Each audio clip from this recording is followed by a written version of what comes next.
सभी दिल्ली वासियों को मेरा नमस्कार। पिछले 1 साल से जब से कोरोना शुरू हुआ है, मैं समय समय पे आपके बीच में आके सभी तथ्यों को, परिस्थितियों को ईमानदारी के साथ आपके सामने रखता रहा हूँ, आपसे चर्चा करता रहा हूँ।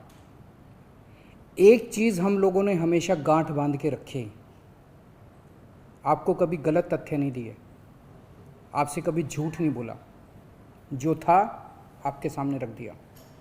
अगर स्थिति अच्छी थी तो भी आपको बताया, स्थिति खराब थी तो भी आपको हमने ईमानदारी से बताया, क्योंकि हम पहले दिन से समझ गए थे कि ये इतनी बड़ी आपदा है कि आपके साथ के बिना, जनता के साथ के बिना अकेले इस आपदा से सरकार सामना नहीं कर सकती।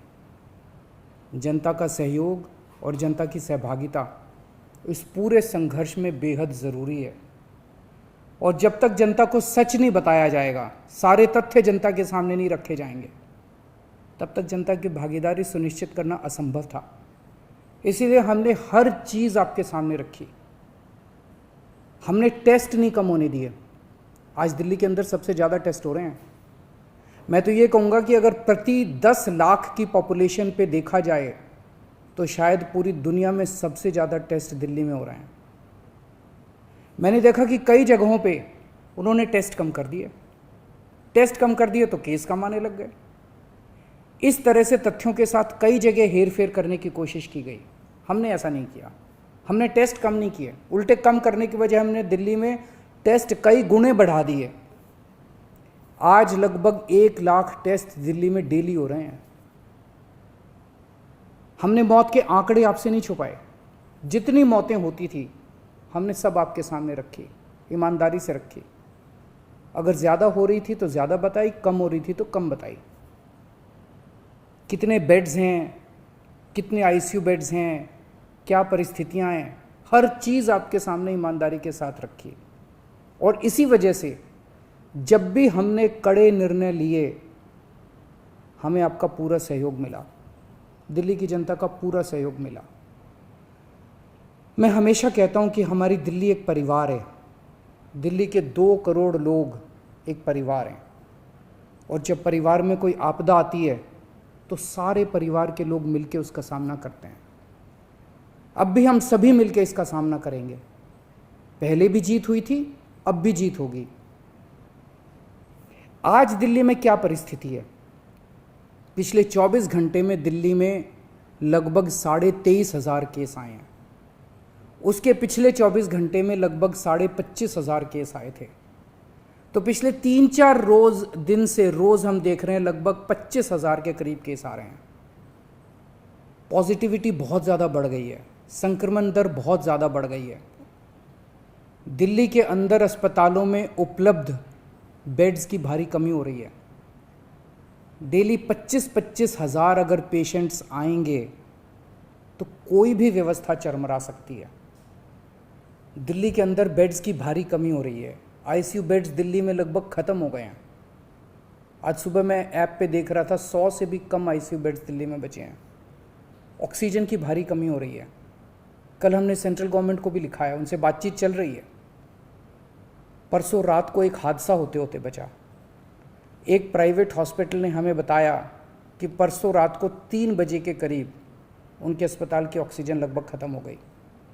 वो बोले जी हम तो बहुत बुरी तरह से डर गए, बहुत बड़ा हादसा हो सकता था। इधर उधर हाथ पैर मार के किसी तरह से उन्होंने कहीं से ऑक्सीजन का इंतजाम किया। दवाइयों की कमी हो रही है, रेमडेसिविर दवाई की खासकर काफ़ी कमी हो रही है। ये सारे तथ्य मैंने आपको डराने के लिए नहीं बताए, ये सारी परिस्थिति है। और इन परिस्थितियों में हमें अब अगला कदम क्या उठाना है, इस पे चर्चा करने के लिए मैंने आपको ये परिस्थिति बताई है।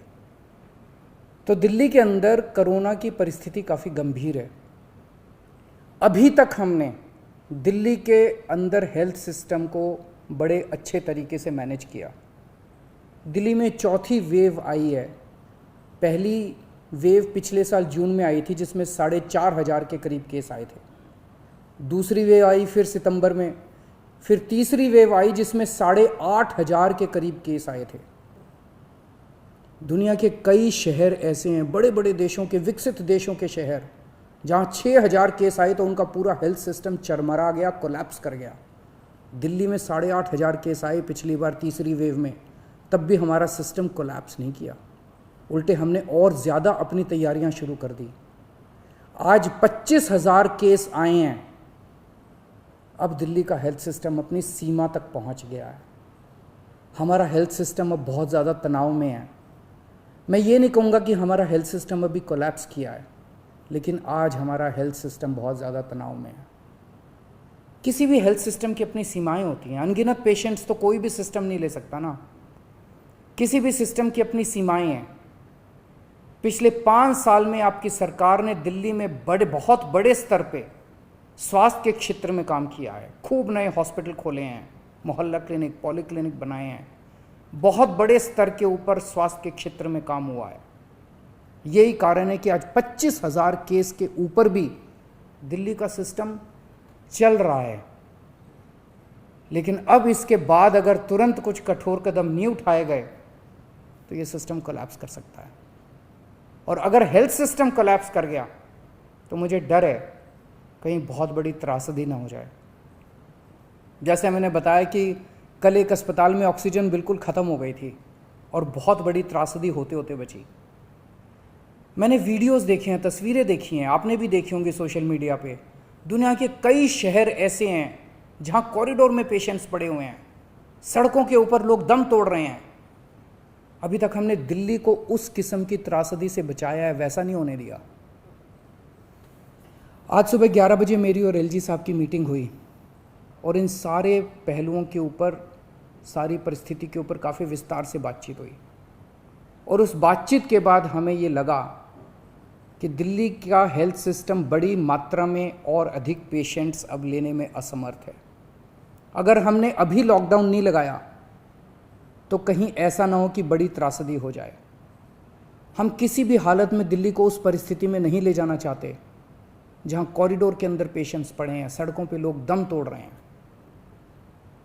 आज सभी परिस्थितियों का जायजा लेने के बाद आपकी सरकार को ये लगता है कि दिल्ली में कुछ दिन के लिए लॉकडाउन लगाना ज़रूरी है, तो आज रात को 10 बजे से अगले सोमवार को सुबह 5 बजे तक 6 दिन के लिए दिल्ली में लॉकडाउन लगाया जा रहा है। इस दौरान जाहिर है कि जो एसेंशियल सर्विसेज हैं वो जारी रहेंगी, खाने पीने की, मेडिकल व्यवस्थाओं की वो जारी रहेंगी। ये शादियों का सीज़न है, लोगों के बड़े मुश्किल से रिश्ते बनते हैं, हम उनके रिश्ते तोड़ना नहीं चाहते, तो लोगों की शादियां संपन्न हों, लेकिन केवल 50 लोगों के गैदरिंग के साथ संपन्न हो। उसके लिए अलग से पास दिए जाएंगे। इसके बारे में अभी थोड़ी देर में डिटेल्ड ऑर्डर जारी हो जाएगा कि कौन कौन सी चीज़ें जारी रहेंगी और कौन सी चीज़ों पर पाबंदी रहेगी। मैंने और एलजी साहब के हम दोनों ने निर्णय तब लिया है जब हमारे पास कोई उपाय नहीं बचा था। हमारे लिए ये निर्णय लेना आसान नहीं था, क्योंकि मैं समझ सकता हूँ कि लॉकडाउन के दौरान किस तरह से लोगों के रोज़गार ख़त्म हो जाते हैं, लोगों की कमाई ख़त्म हो जाती है, और ख़ासकर सबसे गरीब तबके के लिए तो ये बेहद मुश्किल होता है। जो दिहाड़ी करके रोज़ कमाते हैं उनके लिए तो बेहद मुश्किल हो जाता है। पिछली बार जब देश में लॉकडाउन लगा था, हमने देखा कि किस तरह बड़ी संख्या में प्रवासी मजदूर अपने गांव जाने लगे थे। उनसे मैं ख़ास तौर से हाथ जोड़ के अपील करना चाहता हूँ, ये छोटा सा लॉकडाउन है, 6 दिन का, दिल्ली छोड़ के मत जाइएगा। आपके आने जाने में इतना समय ख़राब हो जाएगा, इतना पैसा ख़राब हो जाएगा, इतनी ऊर्जा ख़राब होती है। दिल्ली में रहिए। मुझे उम्मीद है कि ये छोटा लॉकडाउन है और छोटा ही रहेगा। मुझे पूरी उम्मीद है कि शायद बढ़ाने की ज़रूरत ना पड़े। आप दिल्ली में रहिए। यकीन मानिए, हम पूरी ईमानदारी के साथ सब मिल के लड़ेंगे तो जल्दी इस मुसीबत से छुटकारा पाएंगे।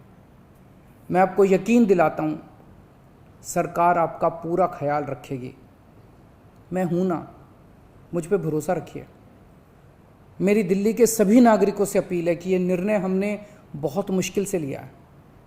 आप सब लोग जानते हैं कि मैं लॉकडाउन के सख्त खिलाफ रहा हूँ। हमेशा से मैंने लॉकडाउन का विरोध किया है। मेरा ये मानना है कि लॉकडाउन से कोरोना ख़त्म नहीं होता, लॉकडाउन से कोरोना की स्पीड कम हो जाती है।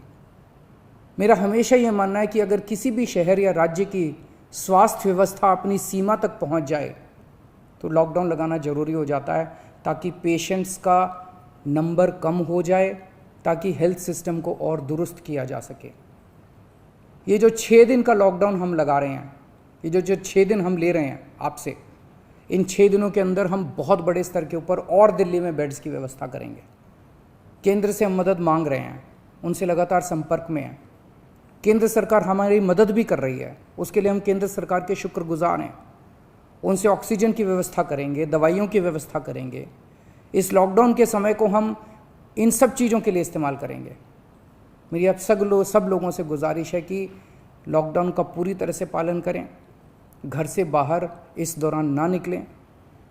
पहले भी हमने कई कठिन निर्णय लिए और आपने मेरा पूरा साथ दिया। मुझे पूरी उम्मीद है आज भी आप मेरा साथ देंगे। हम मिलके इसका मुकाबला करेंगे और ज़रूर जीतेंगे। नमस्कार।